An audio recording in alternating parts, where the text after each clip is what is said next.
Seja bem-vindo a mais um episódio do The Mark Podcast. Hoje estou com o Marcelo Lorencin, um cara que dispensa apresentações, tem sido um grande mentor para mim nesses últimos tempos. E hoje ele é CEO e fundador da Shift, uma empresa de informática. E eu vou pedir que ele se apresente e fale um pouco sobre ele. Olá, obrigado pelo convite. Como você já me apresentou, eu sou fundador e atual presidente da Shift, uma empresa de tecnologia da informação para o setor de medicina diagnóstica. Minha formação inicial é em tecnologia da informação, mas como todo bom empreendedor no setor de tecnologia, fui um drop-off no começo da minha formação, depois acabei voltando e fiz administração, depois fui fazer MBA, hoje faço também um programa aí na Universidade de Harvard para empreendedores. E Marcelo, você citou agora sobre Harvard. É uma universidade de muito renome e todo mundo que fala que já pisou em Harvard, todo mundo acaba tendo uma admiração. Eu queria que você falasse como é que foi sua experiência em Harvard e o que isso tem agregado para você no seu negócio, na sua empresa e para você também como pessoa. Ainda está sendo, né? A Universidade de Harvard ela tem assim, uma quantidade de recursos de um tamanho fenomenal, né? Mas a minha experiência, eu estou no terceiro ano, na realidade a gente acabou de interrompendo por conta da pandemia e não pude terminar porque todos os nossos alunos queriam fazer presencialmente, então eu devo terminar o ano que vem. Mas é um programa diferenciado, é um dos programas mais antigos da Universidade de Harvard, se chama OPM, Owners Program Management, Owners President Management, desculpa, que é para empresários de todo o mundo. A minha turma é a turma 54. Então são 3 anos de programa, onde são só empreendedores presidentes, não necessariamente fundadores, mas que têm participação ativa nas suas organizações. Então é um programa que alia o conhecimento técnico, teórico, evidentemente, que existem professores que trazem esse conceito, mas para dentro da realidade das empresas. Então tem sido bastante motivador saber dos desafios das empresas de várias corporações pelo mundo afora, empresas do tamanho da Shift, empresas pequenas e médias, até empresas de porte bastante considerável. E essa oportunidade sua em Harvard assim, foi uma oportunidade grande para você fazer um network, assim, conhecer empresários importantes, e hoje você tem vínculo com esse pessoal? Sim, essa é um dos grandes legados do programa. Todo mundo que faz o OPM, inclusive é um programa que todas as pessoas que estão lá, pelo menos da minha turma, são 160, na sua grande maioria foram recomendados por ex-pessoas que passaram do programa. Então é um programa que é de autorrecomendação e um dos grandes legados é justamente esse networking. Eu já tive a oportunidade de conhecer empresas similares ao longo do Brasil e também do mundo afora para troca de experiências, e hoje você se torna uma comunidade. Todo mundo que passa por esse programa acaba se tornando alumni, né? Um dos poucos programas executivos de Harvard. Aliás, acredito que seja o único que você, sem uma graduação formal, um mestrado, coisa parecida, tem o título de alumni de Harvard uma vez você cumprido com os 3 módulos, que são 3 anos. E Marcelo, falando agora sobre a sua empresa mesmo, sobre a Shift, como é que surgiu a Shift? Foi você que criou essa empresa sozinha? Como é que surgiu essa ideia de, empreender no ramo de informática, no setor de laboratórios, né, se eu não me engano? Hoje é no setor de medicina diagnóstica, né? Evidentemente que nós vamos fazer, esse ano é o nosso 29º ano, então não é uma startup, é uma empresa já madura, né? E as terminologias que nós temos hoje de MVP, de projetos iniciais de investimento, eram muito diferentes do que eram no passado. Eu fazia a universidade nos Estados Unidos, isso na década de 90, quando o Brasil passa por um momento bastante difícil, como vários outros que nós passamos, né, na história do Brasil. E, infelizmente, a minha família, naquela ocasião, teve problemas financeiros no Brasil e meu pai me ligou e falou, olha, não dá mais para te bancar aí nos Estados Unidos, você tem que voltar ao Brasil, porque a situação aqui está complexa. E, enfim, ele veio a ter insucesso no seu empreendimento. Eu voltei ao Brasil, no meio da universidade eu tinha 2 opções, ou pegar o pouco de restante de dinheiro que meu pai havia me dado para cumprir com a minha formação e terminar a minha universidade no Brasil, ou começar alguma coisa.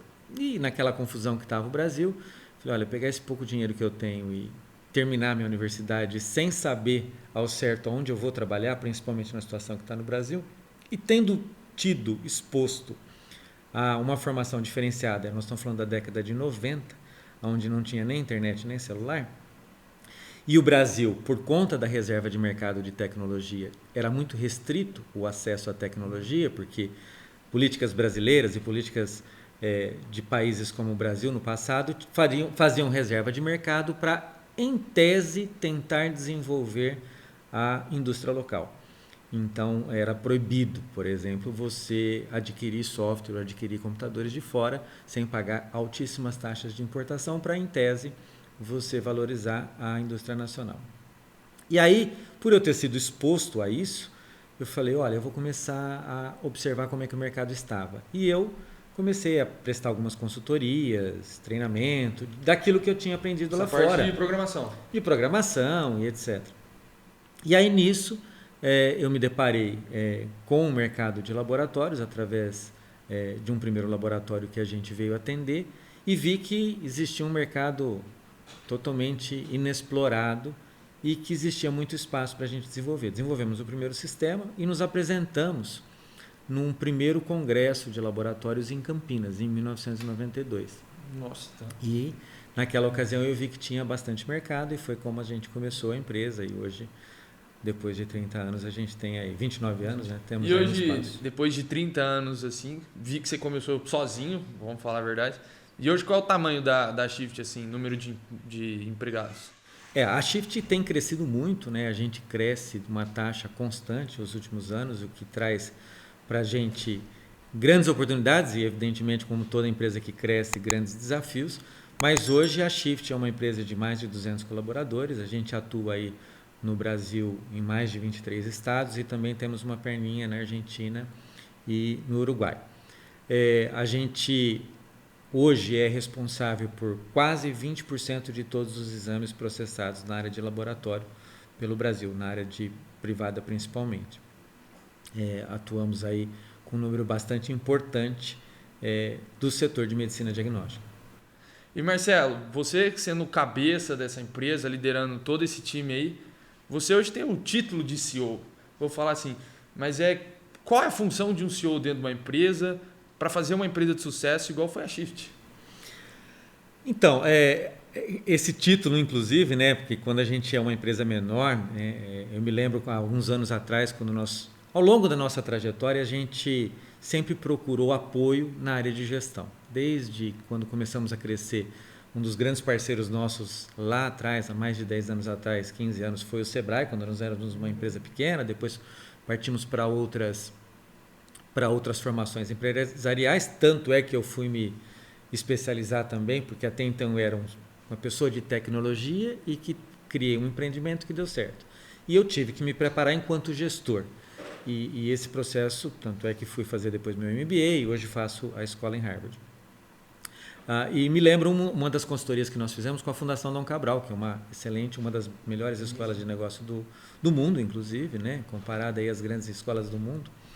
E fizemos um processo de consultoria durante 5 anos. E eles que inclusive falaram, olha Marcelo, você tem que sair de diretoria e virar um CEO, realmente virar um presidente da empresa. Nessa época o termo já era popular, porque hoje se popularizou esse termo. Ele popularizou porque na realidade hoje todas as empresas, né, a gente quando hoje fala de startups com 2, 3, 4 colaboradores, você tem um CEO, um CFO, um COO, CTO, todo mundo acaba sendo do C-Level.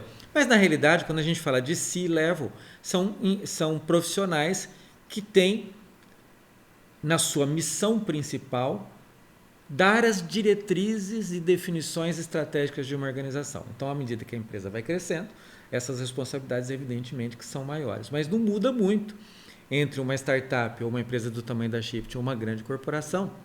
O que um CEO faz? Um CEO ele é o responsável pelas diretrizes, evidentemente, que ele cria esses processos de estratégia e evidentemente também de governança da operação dessa organização. Então é sobre ele que está a responsabilidade de que não só define-se a estratégia, mas também garanta uma operação dentro de uma governança. Para quê? Para que a gente pense, um dos grandes desafios de uma estratégia é você equilibrar as decisões de curto, médio e longo prazo. E levando em conta todas essas responsabilidades e funções do CEO, para ele executá-las bem, vou dizer assim, para ser um bom CEO realmente, que habilidades você vê que são essenciais de um CEO, tirando essa parte acadêmica, hard skills, essa parte técnica, como você vê que um CEO deve se comportar ou características que ele deve ter? Não tem uma receita de bolo, né? Mas existem Legal. várias características que são bastante importantes. Uma delas que eu sempre falo, é a resiliência, né? Porque a trajetória não é uma trajetória simples. Existem vários acertos. Primeiro porque, inclusive, a posição de CEO ou de presidente de uma organização, ela é muito solitária. Há decisões que você não pode compartilhar com alguém, né? Você vai ter que tomá-las sozinho e viver com elas. Você vai ter acertos, que assim a gente espera que seja a grande maioria, e terá erros também, terão decisões não tão assertivas. E ter resiliência com a maneira que as coisas acontecem, das decisões e o que o mercado, porque o mercado é muito vivo. A organização é um ser humano vivo, eu brinco. Ela cria forma e maneiras próprias de atuar. E aí a gente tem que cuidar da cultura e assim por diante. Mas eu diria que resiliência, né, é uma das habilidades que eu acho que é uma dos principais pilares. Evidentemente que você não pode ser uma pessoa que tem aversão a risco, né, porque faz parte bastante inerente às suas decisões. Isso vai acontecer. A carreira solo é algo... Por isso que um programa, como eu falei, de Harvard é tão importante. Porque você, muitas vezes, dentro de uma organização, independentemente do porte dela, entre gestores, diretores, você tem lá uma cumplicidade onde você pode trocar informações. Eu não posso chamar um gerente meu ou um diretor meu e falar assim, olha, eu estou pensando em fazer a demissão do outro gerente.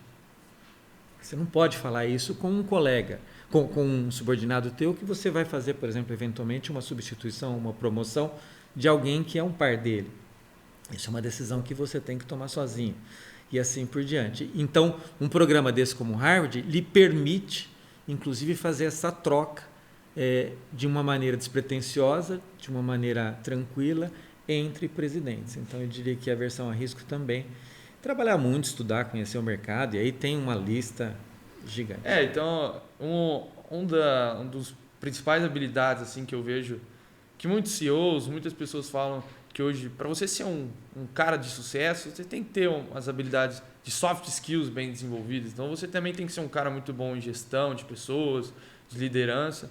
Então, eu acho que isso não é você não aprende isso em nenhuma faculdade. Então, eu diria assim, hoje eu estou buscando ir fazer faculdade nos Estados Unidos, como você sabe, você está me ajudando nisso. Mas é uma coisa que eu não espero e que eu acho que eu vou aprender no trampo, na resiliência. É realmente lidar com pessoas e relacionamento, que eu acho que é um grande pilar. Essa é uma grande outra característica que tem que ser desenvolvida. E entender que, embora você tenha a caneta, né, você está no topo da pirâmide da organização, então você tem a autoridade, né, eu gosto de usar mais a autoridade do que o poder, né, porque o poder ele vem em consequência de tomar qualquer decisão da organização, mas você tem que entender que a execução ela é feita através das pessoas. Então, motivar as pessoas, ser alguém que inspira as pessoas, né? Fazerem trabalhos extraordinários é uma função também, uma habilidade que tem que ser desenvolvida perante a este líder, que acaba sendo um ícone da organização. Então, a liderança pelo exemplo também é fundamental, e fazer com que as pessoas, né, acreditem nesse propósito maior da organização e executem o trabalho. E Marcelo, hoje a Shift é uma empresa, apesar de trabalhar nessa parte de laboratório, é uma empresa de informática, de tecnologia. E hoje eu vejo com esse avanço muito grande na tecnologia, está surgindo muitas profissões dentro do mercado, seja, sei lá, marketing digital, profissional de desenvolvedor de software, programador. E você, como sendo um cara que está hoje dentro desse mercado, você vê hoje que é um mercado promissor? Qual a perspectiva desse mercado de digital, vou dizer assim, e profissões você acha que serão valorizadas no futuro? Nunca se falou tanto em tecnologia como nos últimos anos. E a própria pandemia, que a gente tem tentado evitar falar um pouco, porque ninguém aguenta mais ouvir falar da pandemia, mas ela está aí, ela existe, ela acelerou esse processo. Né? Muito se fala hoje de transformação digital e assim por diante. Então a tecnologia, que era algo como um recurso, passa a ser intrínseca de todas as organizações. Aliás, tecnologia e agora segurança da informação, né, cyber security e assim por diante, tem sido uma das grandes preocupações de todos os empresários e de todos os presidentes e CEOs do mundo afora, todos os executivos. Então, o setor de tecnologia é um setor que está em pleno crescimento. Então, todos os profissionais, de uma certa forma, o marketing, como você mesmo citou, hoje tem o marketing digital, segurança digital, governança digital e assim por diante. Agora, existe um déficit muito grande dos profissionais de tecnologia, principalmente na área de desenvolvimento. A área de desenvolvimento tem um déficit anual de aproximadamente 200 mil vagas, entre número de formandos e número de vagas que são abertas só no Brasil, fora as vagas que estão abertas. Então, a gente precisa fazer algo para realmente suprir essa demanda do mercado, porque todas as empresas, não só empresas como a nossa, que desenvolvem tecnologia, mas empresas de base tradicional, que assim a gente chama, têm se transformado. De uma certa forma, não existe mais uma empresa única e exclusivamente de base tradicional. Ela, de alguma forma, tem que usar a tecnologia da informação para acessar seus clientes, para fazer marketing digital, para fazer relacionamentos. Assim, e assim como muitos restaurantes aderiram ao iFood, né, como a plataforma de vender teu peixe, vou falar assim. E Marcelo, você falou, que ficou bem claro para mim que a resiliência foi um dos principais pilares para você estar aqui hoje, vou dizer assim, no nível que você alcançou hoje com a Shift. E durante a pandemia, quais foram os grandes desafios para você assim? Foi tranquilo aderir um home office? Vocês aderiram um home office, na verdade? Como é que foi esse período traumático? Eu até recém fiz uma entrevista também para um outro veículo, falando da experiência, né, do que aconteceu, principalmente porque no caso da Shift, nós somos uma empresa de tecnologia ligada à saúde. Então, tudo a ver com o momento que nós estamos participando agora. Houveram várias fases de adaptação à pandemia. Nós tivemos o primeiro susto, nós e o mercado como um todo, que foi no começo da pandemia do ano passado, em março, né, a gente já está aí há 15, 16 meses da pandemia, onde houve uma paralisação total, um choque. E, inclusive, na nossa organização também houve um susto, porque as demandas do setor, embora as pessoas ficando doentes, o setor de saúde cresce, mas cresce no caso da pandemia. Os setores tradicionais de consultas médicas, exames, ficaram parados. Nós tivemos clientes, a grande maioria dos clientes tiveram uma queda de demanda em torno de 75% do volume, o que imagina uma empresa que hoje fatura 100 por mês e tem uma despesa proporcional a isso e de repente ela começa a faturar 25. E tem que mandar um monte de funcionário embora. Mas no caso das empresas de tecnologia, diminuir é fazer demissão. E demissão é você fazer perda da capacidade intelectual. Por quê? Porque uma empresa de software ela é composta por pessoas.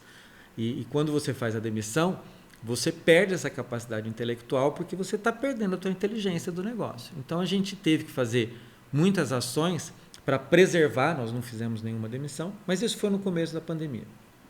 Evidentemente que o processo de adaptação ao home office, as empresas de tecnologia elas já estavam um pouco acostumadas em trabalhar remoto. Mas, numa empresa do porte da Shift, a gente tem um grande desafio que é a cultura.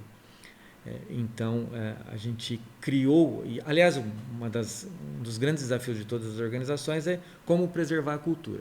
E a cultura é algo que você cria através dos relacionamentos pessoais, né? Que é a inteligência coletiva da organização. Como fazer isso de forma remota e preservar a cultura. Então, foram várias fases de adaptação. Hoje a gente ainda tem grande parte do time remoto, com exceção do time de serviços, que tem que ir a campo, principalmente a gente atua na área hospitalar. Mas em torno de 70% hoje da empresa está remoto. Então foram várias adaptações, mas eu creio aí que no futuro a gente vai ter, a pandemia vai passar, né? A ciência já venceu, a gente tem que agora é uma questão de tempo. E eu acredito muito no modelo híbrido aí ao longo do tempo, e eu não quero me colocar como nenhum guru do que vai acontecer, porque muita gente fala, olha, ninguém mais vai voltar ao modelo tradicional de trabalho. Eu não sei, eu acho que a gente tem uma mescla ainda para acontecer. Eu vi algumas empresas, como a XP, por exemplo, que viram que foi muito benéfico para elas, que diminuíram muito o gasto o equipamento, essas coisas, o lugar. Então, tem algumas empresas que acham que vão aderir 100% até desse home office, né? Aí você pretende diminuir essa porcentagem de 70% hoje ou você pretende manter? Esse é um tema que eu tenho conversado bastante sobre isso, porque existem várias frentes. Existem empresas, como você citou, e principalmente empresas que faziam gastos muito grandes com viagens de negócio, com escritórios, etc. e tal, que estão preconizando aí que vai ficar assim. Eu tenho um pouco de dúvidas, porque a gente aprendeu ao longo da nossa vida como empresário, como estudante de escola de negócios, que a cultura é essencial para qualquer organização. Nós não aprendemos ainda. Então, preconizar que esse novo normal, a gente já sabe como ele é, nós estamos ainda construindo.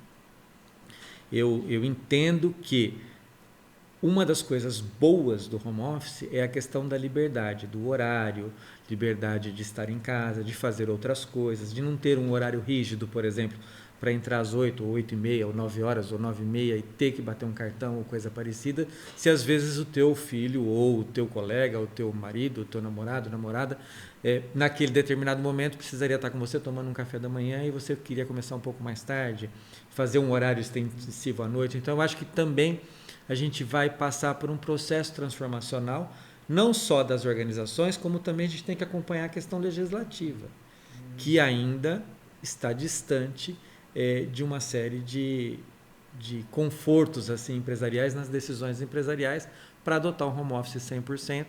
Então eu creio muito mais em algo misto. Legal, que eu já vi que eu particularmente, por exemplo, eu já sou um cara que preciso ter uma rotina muito fixa, assim, eu não consigo me dar essa liberdade, porque minha produção cai. E eu acho que isso depende também de pessoa para pessoa. Então acredito que sim, deve ser o futuro desse sistema aí. E Lauren, falando sobre empreendedorismo, eu tenho 18 anos, eu tenho a ambição de também seguir uma carreira, abrir meu próprio negócio, talvez nessa área financeira, que é uma área que eu gosto. Como você vê, por exemplo, eu com 18, 19 anos, ou qualquer pessoa também, por onde que ele deve começar e como ele deve começar? Ser empreendedor não é uma tarefa simples. Todo mundo vê as pessoas de sucesso, fala, olha, né? Glamour e etc e tal. É uma tarefa árdua. Uma das coisas que a gente tem que ter é realmente um propósito, né? E acreditar que esse brilho nos olhos não vai passar. E que vão ter alguns tropeços.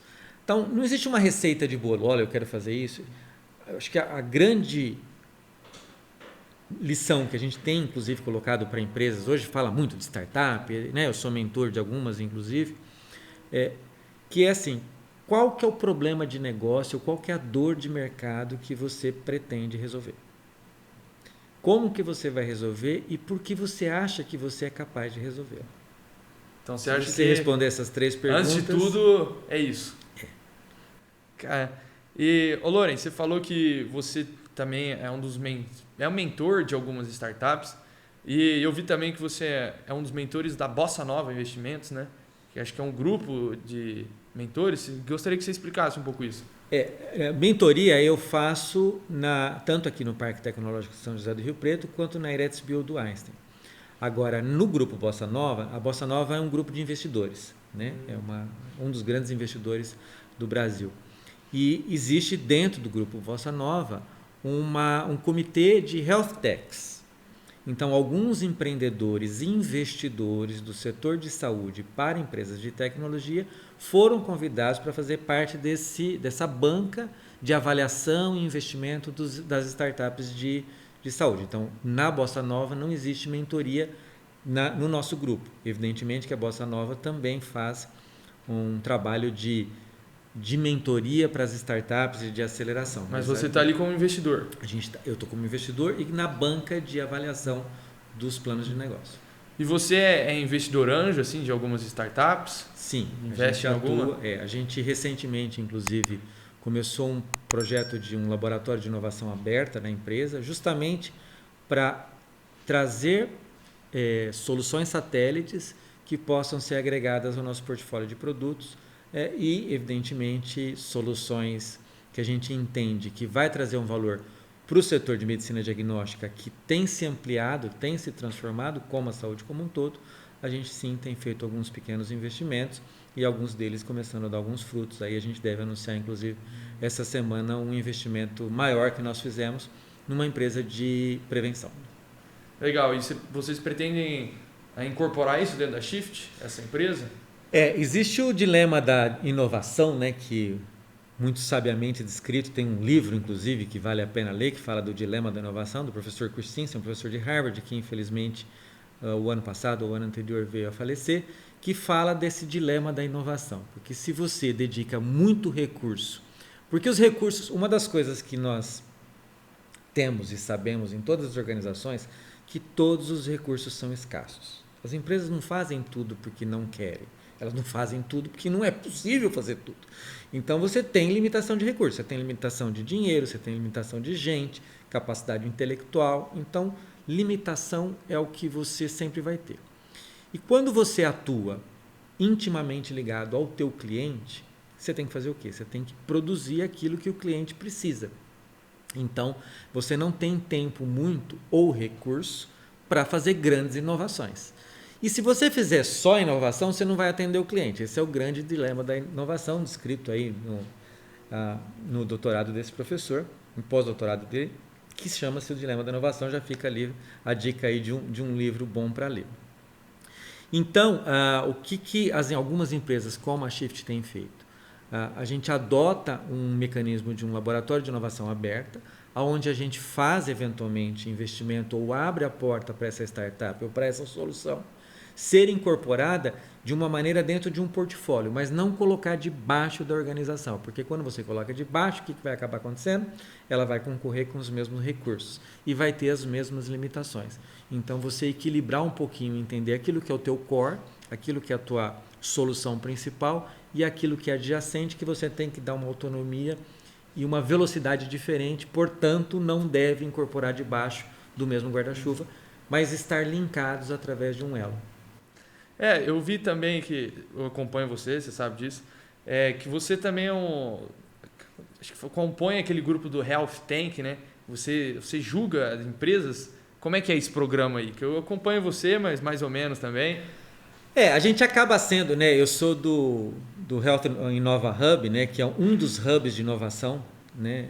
Do setor de saúde, o qual eu faço parte já há algum tempo. E a gente tem atividades aí de tanto avaliação, investimento em várias frentes. Então, nós somos muito procurados por empresas ou por health techs que estejam ou tendo uma solução ou querendo expandir sua solução e acabam vindo dentro desse comitê para criar pontes de investimento, e a gente faz parte desse comitê também. Legal. E, Lorencinho, eu vi que você é um cara que gosta muito de ler, de leitura. E que dica que você daria de leitura para o pessoal que está nos assistindo? Seja de qualquer tema, empreendedorismo, saúde, qualquer tema. Eu tenho recomendado um livro. Pode ser mais de um. Eu já falei de um hoje, né, que é o Dilema da Inovação. Muito se fala da inovação, né, mas eu sou bastante eclético em leitura. Eu gosto de ler de diversas frentes. Mas tem um que eu tenho recomendado e tem sido difícil eu não recomendar um outro, pela simplicidade e pelo tema, inclusive, que nós estamos falando hoje, que é o Dilema do Fundador,